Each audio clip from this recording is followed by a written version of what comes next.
Hello guys, ये class 10th का biology का रिप्रोडक्शन चैप्टर है।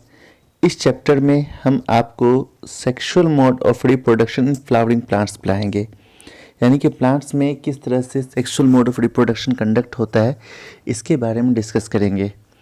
इससे पहले एक लेक्चर हमने ऑलरेडी बनाया, उसे आपने नहीं देखा है तो उसे ज़रूर देख लेंगे। तो सेक्सुअल मोड ऑफ रिप्रोडक्शन होता क्या है? तो जब रिप्रोडक्शन का result fusion of male and female gametes से होता है तो उसको सेक्सुअल रिप्रोडक्शन कहते हैं। Fusion of gametes is called fertilisation which results in variation. जब फ्यूज़न होता है गैमेट्स का तो उसे फर्टिलाइजेशन कहते हैं, जिसकी वजह से कुछ वेरिएशन हो जाते हैं। ये वेरिएशन यूज़फुल होते हैं। इसके कुछ फीचर्स हैं। Two individuals that one male and one female are needed to give rise to new individual. एक मेल और एक फीमेल की ज़रूरत होती है। गैमेट्स का फॉर्मेशन होता है। जेनेटिकली सेम होते हैं ऑर्गेनिज्म। यूज़फुल होता है वेरिएशन के लिए। It is adopted by higher animals.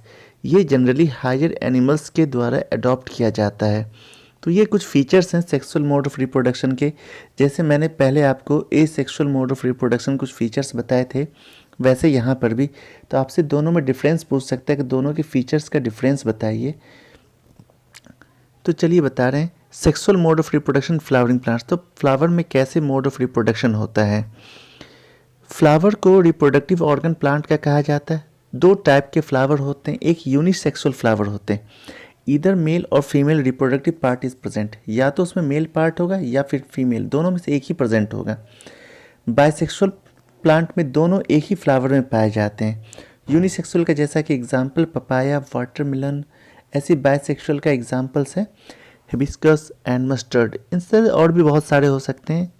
तो ये दो एग्जाम्पल मैंने यहाँ पे दिया, दो एग्जाम्पल आपके लिए काफ़ी है। ऐसे ही अब देखते हैं फ्लावर के कुछ पार्ट्स के बारे में समझेंगे और उसमें आगे डिस्कस करने वाले हैं। ये सारे नोट्स आप साथ के साथ बनाएंगे तो आपके लिए फ़ायदेमंद होगा, और एक दो बार वीडियो देख लिया करेंगे तो आपको याद भी हो जाएगा। तो चलिए फ्लावर का बनावट कैसा होता है, स्ट्रक्चर कैसा होता है, उसके बारे में देखते हैं। तो यहाँ पे फ्लावर्स का फ़ोटो दिया हुआ है, उसको देखेंगे। तो यहाँ पर देखिए एक पेटल्स होता है, एक सेपल्स होता है, और एक पिस्टिल होता है, और एक स्टेमन होता है। स्टेमन मेल पार्ट होता है, पिस्टिल फीमेल पार्ट होता है। पेटल्स कलरफुल पार्ट होता है, जबकि सेपल्स जो होता है वो कलरफुल ग्रीनी पार्ट होता है। तो सबसे पहले पेटल्स के बारे में समझते हैं। कलरफुल पार्ट ऑफ फ्लावर जिसके पास फ्रेग्रेंस होता है, सुगंध होता है, इसको कोरोला भी कहा जा सकता है।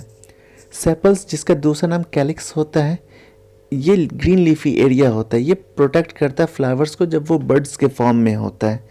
रिसेप्टिकल्स जहाँ पे सारे फ्लावर का बेस होता है, पूरा फ्लावर जिससे अटैच्ड होता है, उसको ही रिसेप्टिकल्स कहते हैं। इसके बाद male reproductive part of flowers को देखेंगे।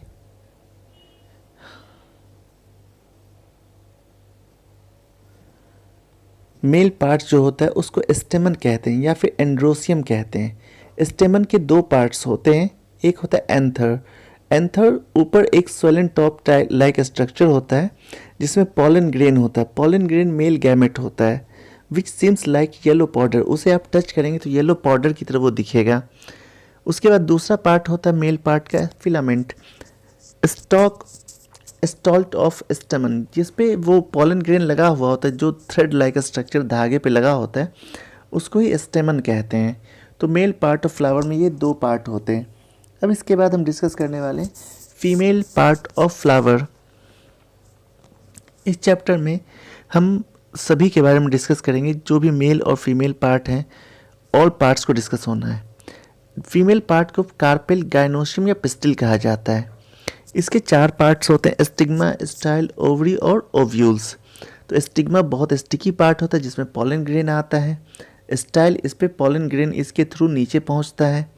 ओवरी, यहाँ पे फर्टिलाइजेशन प्रोसेस स्टार्ट होता है और जाइगोट का फॉर्मेशन होता है।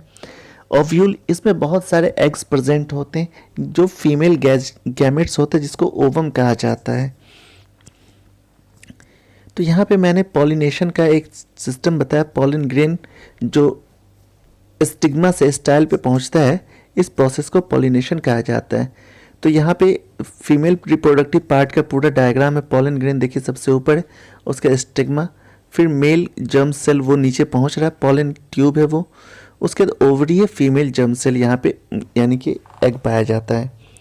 पॉलिनेशन क्या होता है? The process from which pollen grains reach from stigma to ovary is called pollination. तो स्टिग्मा से ओवरी पर जाना पॉलिनेशन कहलाता है। दो तरह का पॉलिनेशन होता है, एक सेल्फ पॉलिनेशन होता है, अगर एक ही फ्लावर है और उसके मेल पार्ट फीमेल पार्ट पे अटैच्ड हो जाते हैं यानी कि पॉलन ग्रेन स्टिग्मा पे चला जाता है तो सेल्फ पॉलिनेशन कहेंगे। और अगर दो अलग अलग फ्लावर हैं वो दोनों एक दूसरे से अपना पॉलन ग्रेन का एक्सचेंज करते हैं तो उनको कहते हैं क्रॉस पॉलिनेशन। तो इसमें बस सिंपल से दो डेफिनेशन है, इसे लिखना है और याद करना है। दो अलग अलग फ्लावर हैं तो क्रॉस पॉलिनेशन, एक ही फ्लावर है तो सेल्फ पॉलिनेशन कहेंगे।